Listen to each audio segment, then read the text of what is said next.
Sveiki mūsų žiūrovai, mes kalbiname mūsų ginekologę. Prisistatykite. Gydytoja ginekologė Rasa Jakutienė. Pradėkim nuo pat pradžios. Nuo pat pradžių, tai kas yra ginekologas, gal reikia pirmiausia? Tai tada tai. Ginekologas yra moterų ligų gydytojas. Bet, kaip žinome, ligos ne tik tai jas reikia gydyti, kai jau įsibanguoja, jau išveši ligos simptomai, bet reikia žinoti ir jų profilaktiką. Ir šitoj specialybėj ypatingai profilaktiką mes vedam nėščių profilaktinės programas ir dabar yra naujai įdiegtos, jau kokie 10 metų moterų gimdos kaklelio vėžio profilaktikos programa.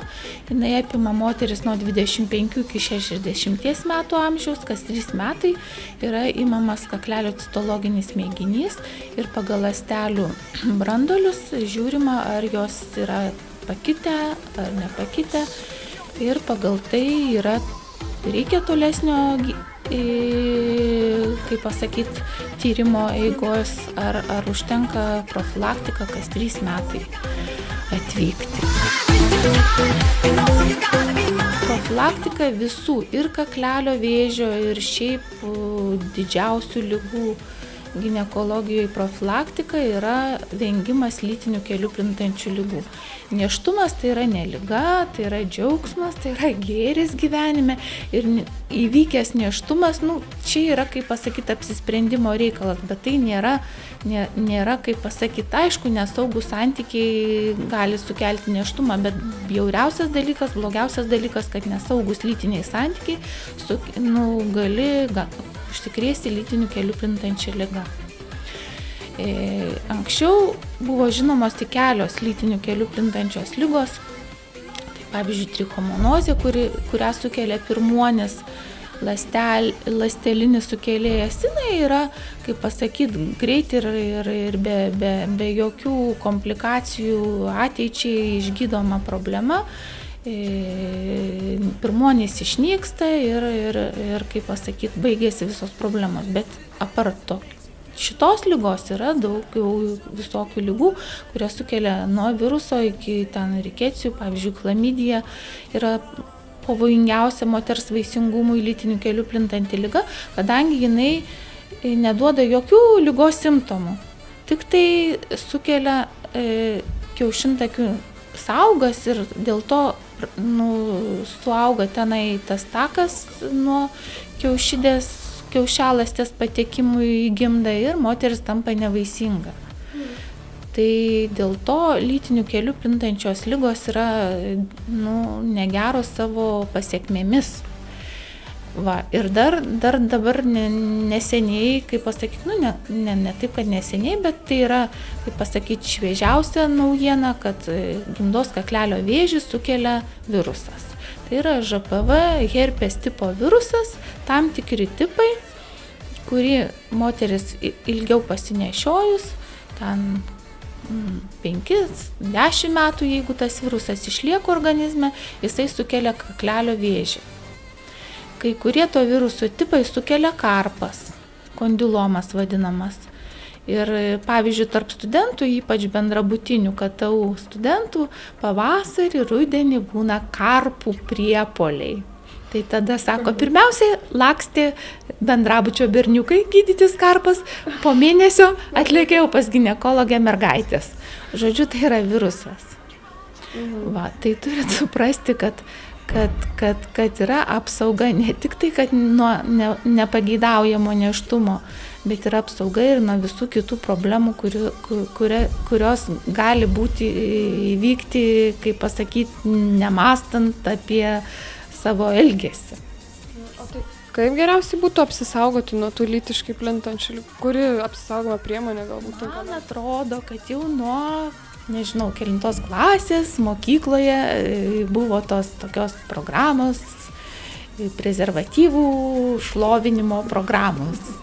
Tai jos sakė tiesą ir visiems laikam, kaip apie rūkymą, narkotikus, taip yra prezervatyvus, tai yra tiesa, prezervatyvai yra geriausia priemonė tol, kol žmonės nesusiranda pastovaus partnerio, tol, kol yra partnerių kaita, yra geriausia priemonė. Jį, kaip sakyt, buvo šlovinamas dėl to, kad AIDS yra apsauga nuo AIDS, bet ne tik nuo AIDS, taip pat ir nuo ŽPV. Taip, kad nuo virusų, bakterijų apsaugo būtent spermos nepatekimas.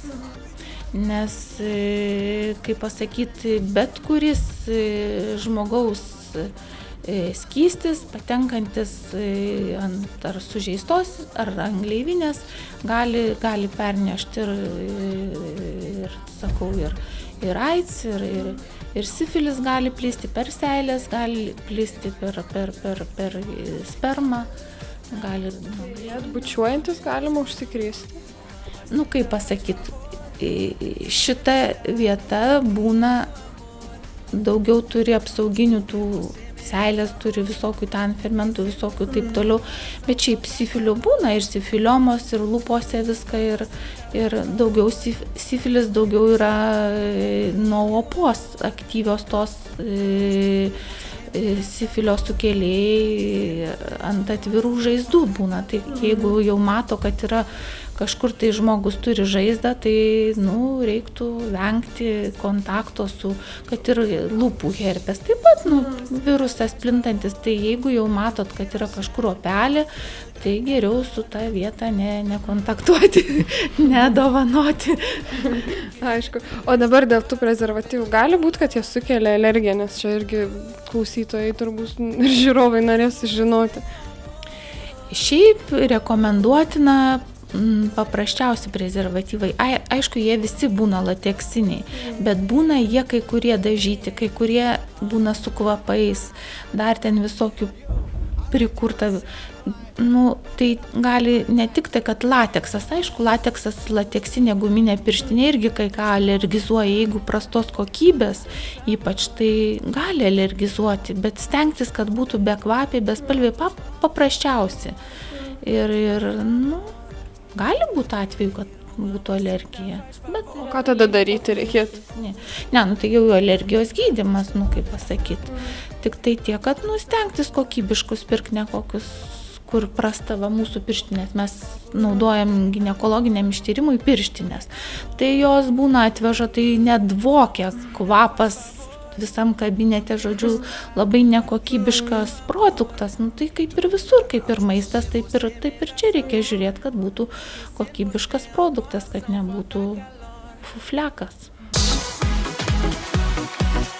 Tai va, jaunimui, studentam, tai geriausia prezervatyvai. Ten jau tų geriau nenaudot chemijų ir kontraceptinių tablečių, jos labai kenkia. Hormoninė kontracepcija yra pritaikyta moterim užslopinti vaisingumą. Kartais hormoninės kontraceptinės tabletės skiriamos ir gydymui, prie ciklo sutrikimų, prie kiaušidžių policistozės. Tai yra viena iš gydymo metodų, bet tai yra vaistas, jis be recepto jūs nenusipirksit, paskiria daktarė ginekologė pagal situaciją. Šiaip sakau, tokie jau rimtas vaistas, kuriam reikia recepto ir reikia konsultacijos normalios. Ir tada aptariama, atvykstat jūs ir jūsų visa situacija įvertinama ir jums paskiriama pagal situaciją, ar reikia vaisto, ar nereikia.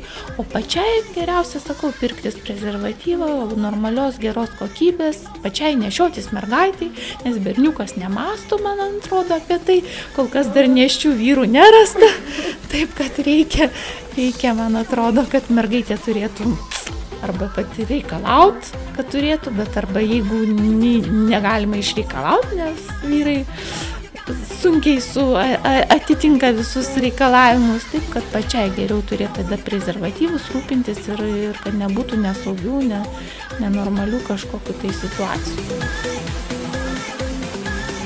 Ką daryti, jeigu berniukas nori ir jis neturi pasiruošęs apsisaugojimo priemonės ir verčia mergaitę ir jinai tada bijo atsakyti vaikinui ir atsiduoda ir kokios gali būti pasekmės? Šiaip, žinokit, moraliniai visi šitie dalykai ir psichologinio atsilaikymo ir visa kita, tai čia yra pats svarbiausias dalykas. Nes jeigu, kaip pasakytas, psichologinis spaudimas jūsų draugystėje ir gyvenime ims viršų, tai ateities aš manau, kad tuose santykiuose nebus. Turi būti normalus, kaip pasakyti, bendravimas, turi būti normalios pokalbiai ir turi būti atsižvelgiama į mergaitės norus ir pageidavimus ir prievartos tikrai šituose reikaluose negali būti, nes jeigu bus santykiai paremti prievartą, tai aš nemanau, kad tai yra šiuolaikinis ir normalus bendravimas. Nuo kelių metų tiesiog reikėtų jau lankytis mergaitėm pas ginekologę, nuo kelių reiktų jau prisižiūrėti ir... Šiaip profilaktinės programos, kaip sakiau, yra nuo 25 metų kaklelio vėžio ir nėščių profilaktiniai tyrimai. Šiaip mergaitė gali kreiptis, esant kažkokiem neaiškumam, nusiskundimam.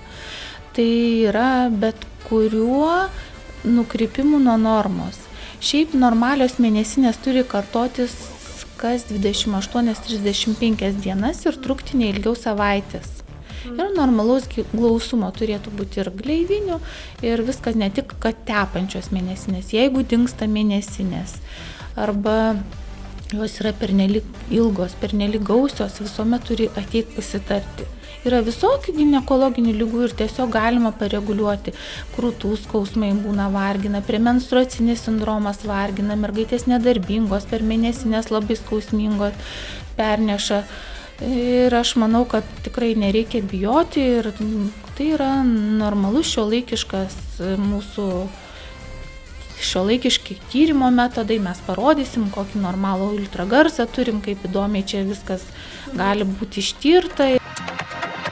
Šiuolaikiniai ginekologiniai kabinetai turi echoskopus ir kurio pagalba ultragarsinės bangos sklinda per pilvo sieną, atsimuša į įvairaus tankio audinius ir sudaromas vidaus organų vaizdas.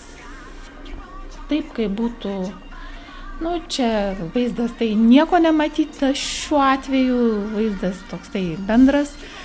O šiaip tai vaisiaus echoskopinis ištyrimas, gimdos, kiaušidžių, inkstų echoskopiniai tyrimai, skydliaukės, širdies ir yra šiuolaikiniai metodai, kur aiškiai galima matyti vaizdą ir pasakyti diagnozę.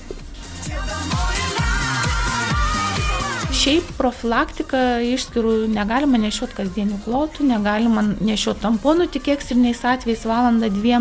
O taip, jeigu vargina išskyros, geriau nesidėkit į klotų kasdienį, o ateikit pasidaryti tepinėlį. Imamas tepinėlis ir stikliukai žiūrimi mikroskopu ir ieškoma makšties mikrofloros. Natūrali mikroflora yra lazdelės, jeigu jų nerandam, kartais būna vaginozės atveju kokai, kartais randam grybelį, kaip sakiau, trichomonas tepinėlio būdų galima nustatyti, o šiaip kiti tyrimai, chlamidijozė, tas žmogaus papiloma virusas, kuris vėžį sukelia, jisai nustatomas iš kaklelio kanalo, šepetėlių paimant ir specialią terpę ir ten eina jau biocheminiai tyrimai, ten DNR hibridizacijos tyrimai jau yra specialūs. O kaklelio citologija irgi imamas toks pats tepinėlis, bet vežamos į specialias citologinės laboratorijas. Tai ką, labai dėkojam už interviu, malonu, labai daug informacijos, man atrodo, išgirdom teigiamas ir naudingos. Kad tik tai mačyt, visos žinios tik į naudą. Aišku, dėkui. Ir susitiksim kitoje laidoje. Iki.